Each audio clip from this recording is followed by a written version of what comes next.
किसान भाइयों, आज की इस वीडियो में हम आप लोगों को बताएंगे कि आप लोग टमाटर की नर्सरी कैसे तैयार कर सकते हैं।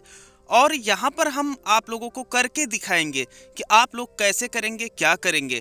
और अगर आप लोग इस विधि से नर्सरी तैयार करते हैं तो हम आप लोगों को बता दें कि आपकी जो लागत आती है ये कम आती है। आपका जो पौधा जब दूसरी जगह लगाया जाता है तो वहाँ पर इसके मरने का परसेंटेज काफ़ी कम होता है। और इसके साथ साथ यह कमर्शियली काफ़ी सक्सेस है और आपके टमाटर के पौधों में रोग भी कम लगते हैं। तो ये सारी इसकी खासियत है। और इसको आप कब कर सकते हैं, कब नहीं कर सकते हैं, क्या क्या करना पड़ेगा, तो चलिए हम देखते हैं इस वीडियो में। नमस्कार, मैं हूं देव मौर्य और आप लोग देख रहे हैं स्मार्ट किसान यूट्यूब चैनल। अगर अभी तक आप लोग स्मार्ट किसान यूट्यूब चैनल को सब्सक्राइब नहीं किए हैं तो सब्सक्राइब करके बेल का आइकन दबा दीजिए, जिससे हमारी आने वाली खेती बाड़ी से संबंधित सभी वीडियो का अपडेट आप लोगों को मिलता रहे। किसान भाइयों, सबसे पहले हम आप लोगों को बता दें कि आप लोग अगर इस विधि से नर्सरी तैयार करने जा रहे हैं तो गर्मी का मौसम छोड़ करके आप किसी भी मौसम में इस विधि से इसकी नर्सरी तैयार कर सकते हैं। लेकिन एक बात इसमें विशेष ध्यान रखनी होती है कि आप लोग जिस मिट्टी में इसकी नर्सरी तैयार करने जाते हैं उस मिट्टी में भरपूर नमी होनी चाहिए। अगर नमी नहीं है तो आपके बीज के जमाव के प्रतिशत में काफ़ी कमी आ सकती है। और वहीं पर आप लोग हमारे खेत में देख पा रहे हैं कि इसकी खेत की गुड़ाई हो रही है और मिट्टी जो है ये काफ़ी भुरभुरी है। लेकिन जब ऊपर से पैर रखा जा रहा है तो उसके मिट्टी के जो कण है आपस में चिपक ले रहे हैं। और इससे आप अंदाज़ा लगा सकते हैं कि हमारी जो मिट्टी है इसमें कितनी नमी है। और एक चीज़ आप लोगों को बता दें कि अगर आप लोग लड्डू इसका बनाते हैं भुरभुरी मिट्टी का और वह लड्डू पूरी तरीके से अच्छे से बन जाता है और आसानी से फूटता नहीं है, तो आप लोग जान लीजिए कि भरपूर नमी है और आप लोग उसमें नर्सरी इस विधि से डाल सकते हैं। आपको बताते चले कि अगर आप लोग 10 ग्राम टमाटर की बीज के लिए नर्सरी के लिए खेत का चुनाव करना चाहते हैं तो ऐसे में आपको 7 बाई 7 फीट का जो खेत है ये चुनना होता है। और वह जो खेत हो आपका थोड़ा ऊंचाई पर हो, जिससे वहां पर आसानी से पानी ना लगे। अगर पानी ज़्यादा लग गया तो ऐसी परिस्थिति में जो आपकी नर्सरी है ये खराब हो जाएगी। अब हम अपनी नर्सरी के लिए खेत का चुनाव कर चुके हैं और छोटी छोटी क्यारियां बना लिए हैं और उसे अच्छे से गुड़ाई करके मिट्टी को एकदम भुरभुरा बना देते हैं।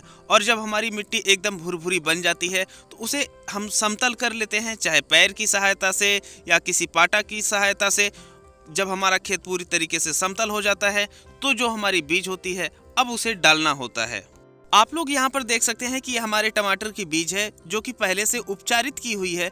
इस वजह से हमें उपचारित करने की आवश्यकता नहीं है।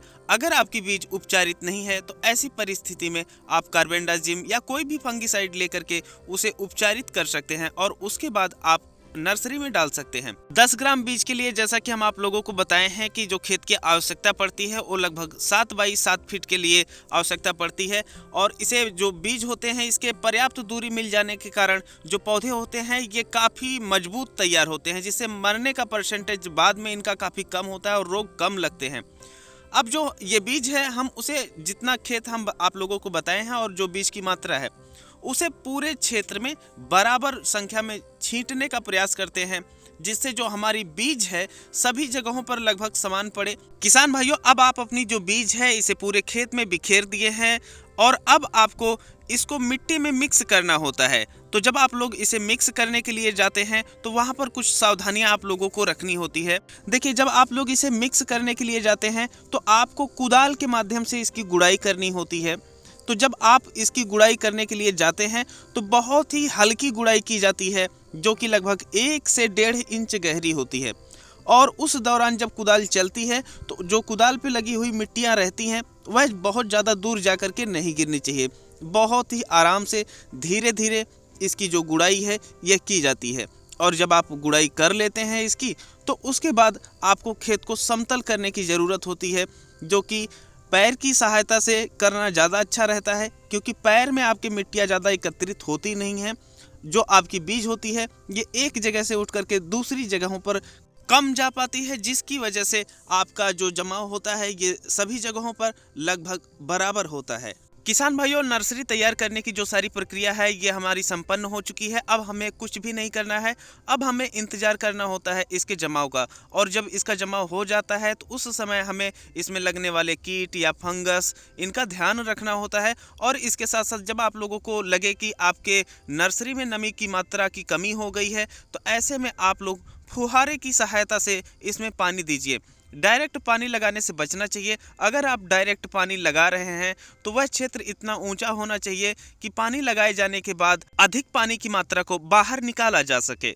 हम आप लोगों को नर्सरी अच्छे से तैयार करने के तरीके के बारे में बताएं और उसका रिजल्ट ना दिखाएं, ये कैसे हो सकता है। और आप लोगों को मज़ा भी नहीं आएगा और आप लोगों को ये भी लगेगा पता नहीं ये विधि कितनी सक्सेस है कितनी नहीं है, पता नहीं कैसा रिजल्ट होगा।